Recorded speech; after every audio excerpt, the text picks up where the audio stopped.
What I do want to start with is the fact that you are, doing things your own way. This is a new start musically, but on a promotion level as well. You're kind of going about things unconventionally. The first example is the video blips.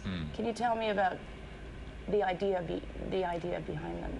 Why are they there? It was just really a reaction. I mean, we just found that we didn't want to do videos this time. I mean, we got to a stage where bringing this record out, we had to confront lots of things that we liked and didn't like about the business. And one of the things we don't like about the business is, or the one of the things we didn't find is the videos, for a start, they cost a fortune to make. And they completely take up so much time. They take up so much emotional time, worry, blah, blah, blah. So we wanted to avoid that, but yet we didn't want to be seen as, we're just being arsey, we're not bringing anything out, because that would be stupid. And the whole thing with the blip is that, it's taken bits of Stanley's and Tom's artwork, right, put it into the computer using this software called Lightwave, got 2 teams working on it, and they're making these little 10-second segments up to like 2.5 minutes, and they're great. They're really, really different. They're really exciting. They're really different, and they do. The music, this album, Kid A, it would have been. It doesn't lend itself to kind of whatever the visuals are for it.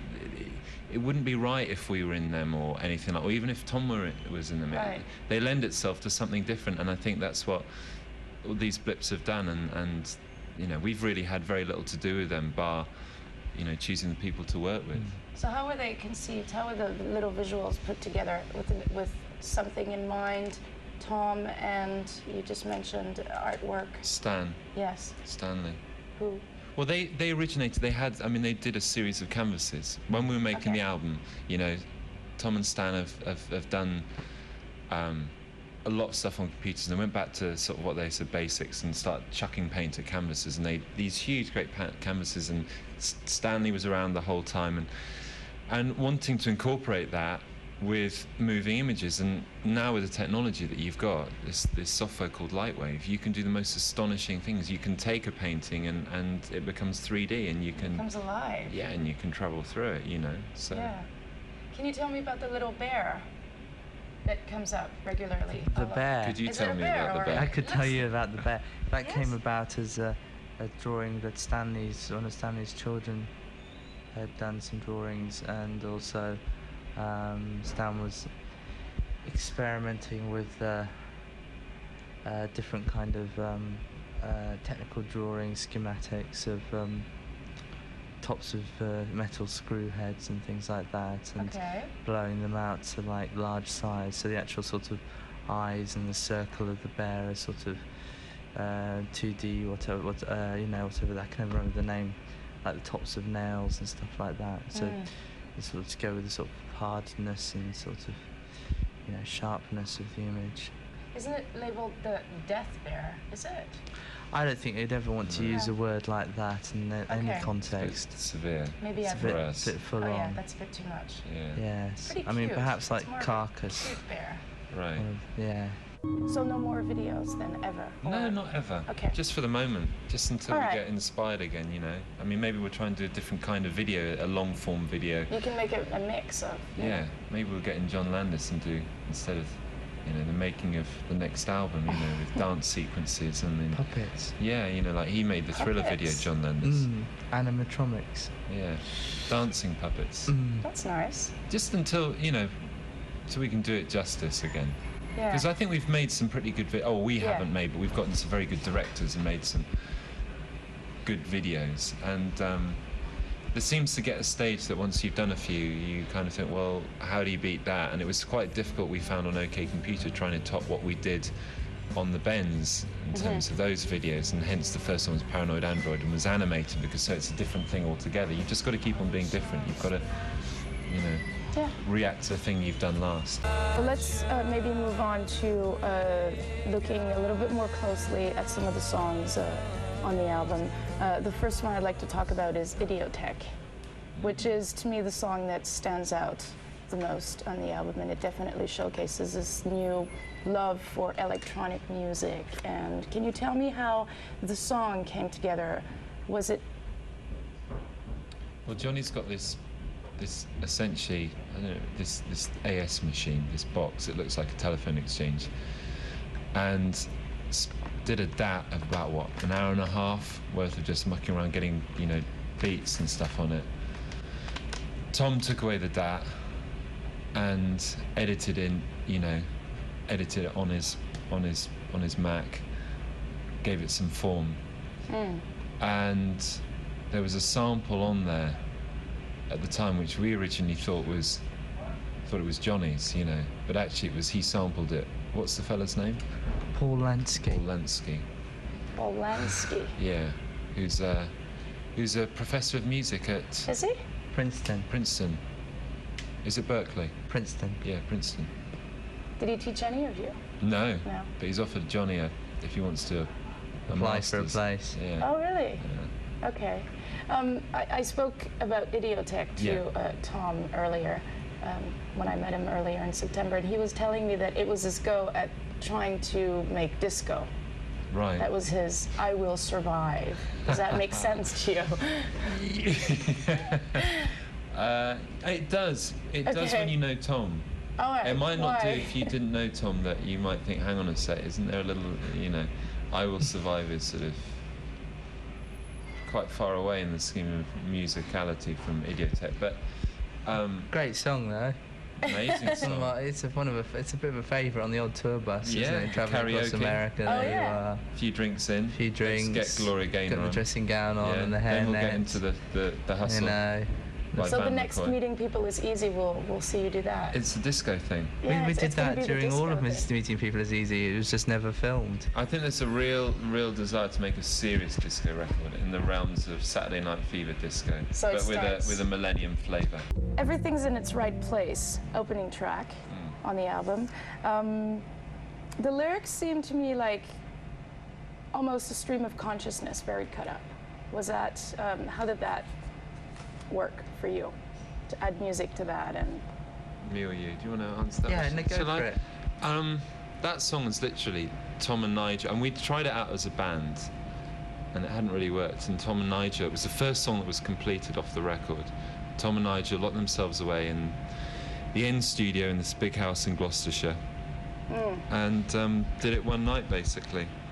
And you're right, and you're absolutely right. I mean, I think it's one of the, you know, yesterday I woke up sucking on a lemon, you know, I mean, and then it's cut up, and it is very that whole song sounds as though it's stream of consciousness. You know, it gains in momentum and intensity, but in a very subtle way. You know, it's kind of it gets tighter and tighter, and then just releases, and it's. I think a lot of the lyrics on the record are, you know, a lot of it is stream of consciousness. Yeah. I mean, Idiotech, you know, Tom didn't do the vocals until right at the end, really, and he spent an evening of doing, you know, it was this piece of music without any vocals on it, and he spent an evening doing different vocals and trying different words out and throwing different, you know, phrases in. So, which is completely the opposite to how we'd worked before. And the way we worked before is like, you know, we'd been in the rehearsal studio on tour, and Tom would be like honing the lyrics as he went along, so that when we literally got into the studio and did the takes, he knew what the lyrics were going to be. He'd written them. So it gives you as well a different approach when you're putting music together, that you're getting the vocals in a completely different way. Yeah. Okay. You talked about Old Mansion. I don't know if this is the same one I have, but I was told about a house where there was about 300 rooms. Yeah. It was all abandoned, which brings me to ask you about How to Disappear Completely. Yeah. Very haunting, moody, dark, sad song. Was that written in that house? No. No. Okay. No. We started work on it. One of the places was in Canada, in Toronto. Really? At the Opera House. First place we played it was. We did a session for the BBC in London just before OK Computer came out. Oh yeah. At the theatre, and that was the first place we played it. How to Disappear. Yeah. Yeah. Okay. But the first time we probably played it live was at that gig. Yeah, we just had to sound check. Oh, sound check. Yeah. When was that song written? God knows. 97. Really? Yeah.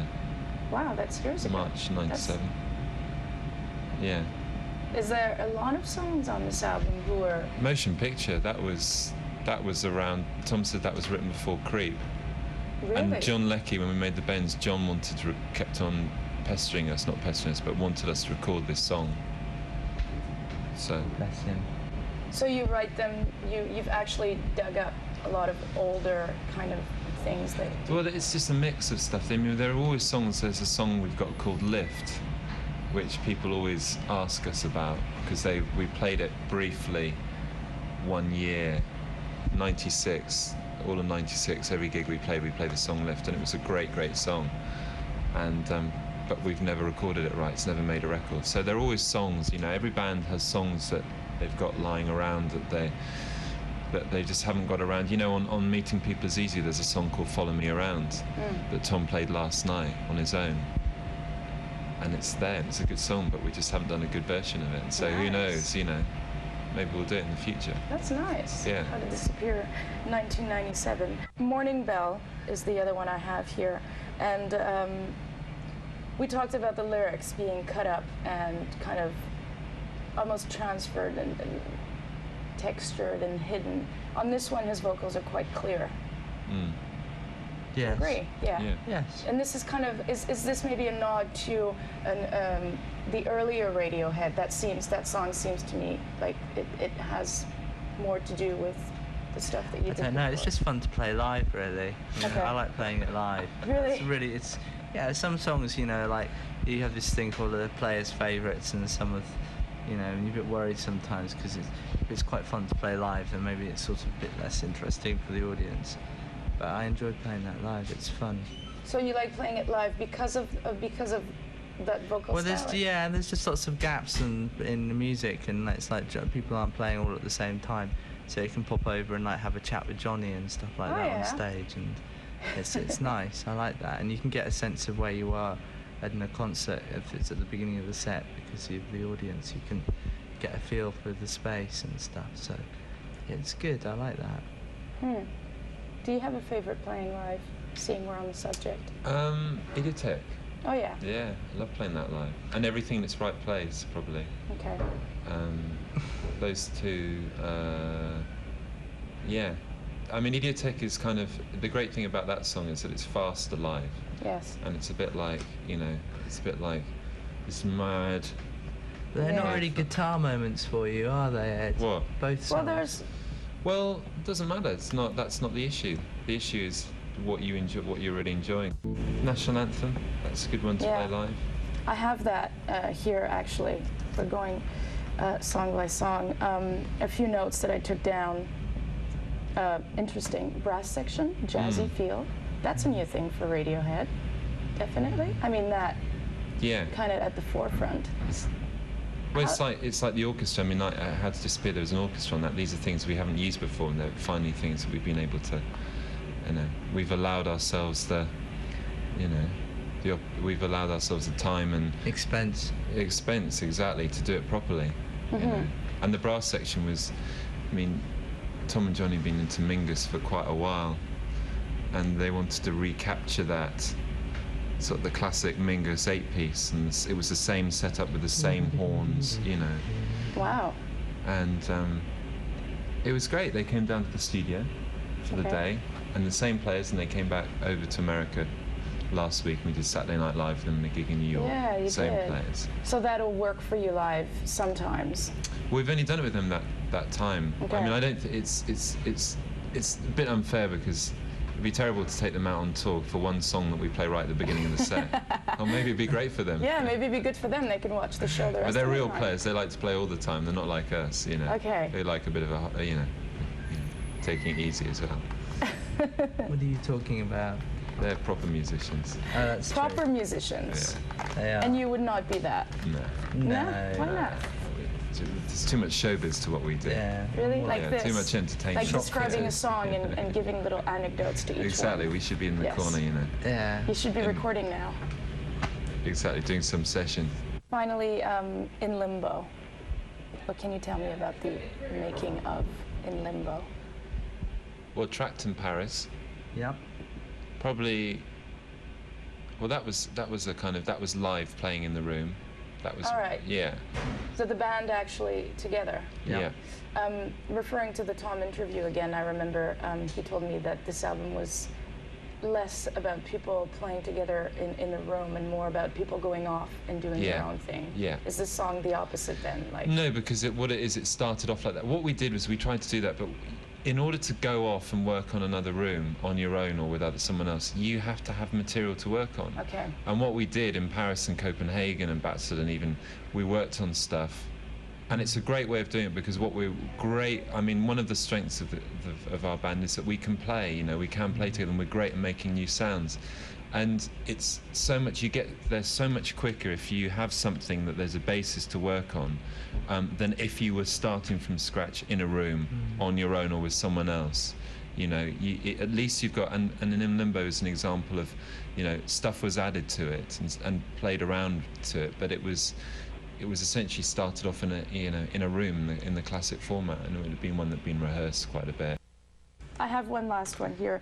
The more radio-friendly song maybe on the album, Optimistic, which, I mean, we talked about the lack of guitars. This one has quite it's a real chance an to rock important out, guitar isn't sound. it? Yeah, it was funny because that song we were always really liked, and it was one of the strongest songs early on, but I think we were slightly embarrassed about it because it is the one that kind of bridges OK Computer and what we've done with what we're doing now. And so if it's like one of the best things immediately, you start to panic because you start thinking, oh shit, this is the only thing that's any good, and this is the only thing that we can do. And it's probably, in many ways, I think it's possibly the weakest song on the record. And I don't think that's because of the guitars. I don't think that's because of that at all. I think it's just because we didn't necessarily do a great version of it because we were in the... I mean, I think it's fine. We could have done a better version. Okay. So are you actually talking about the form in the song in its original form, like the first demo, to getting it transformed? When we first... I mean, the version that you hear is a version that we recorded in our own studio in October of last year. And... you're going to hum it for us, aren't you? I am. Yeah. I can't hum. And then we did it in France, in Paris, we did it in Copenhagen, we did it in Gloucestershire, we did various, I mean, that bit at the end of Optimistic is from Paris, isn't it? Yes, it is. Is it from Battersea? It's from Paris, right, that's right, it's from Paris. Okay. So it's on the same tape. It's my favourite bit. And we were playing the same song, just by accident it was there. We recorded over some stuff and it was there again, so... It's cool. It's but it's definitely in many ways it's probably the hardest one to do. It's the most frustrating one of all the songs. Yeah, because it's more... Well, it lends itself. It's like what we've done before. So you're trying to do something new, but you're feeling guilty about this song, which you can't do it any other way. It's not possible to do it any other way. So. Do you feel like you have to follow more guidelines when you play that song, and you can't just kind of open up? Is that what you're saying? Yeah. Okay. But it's still good to play live. Yeah. Yeah.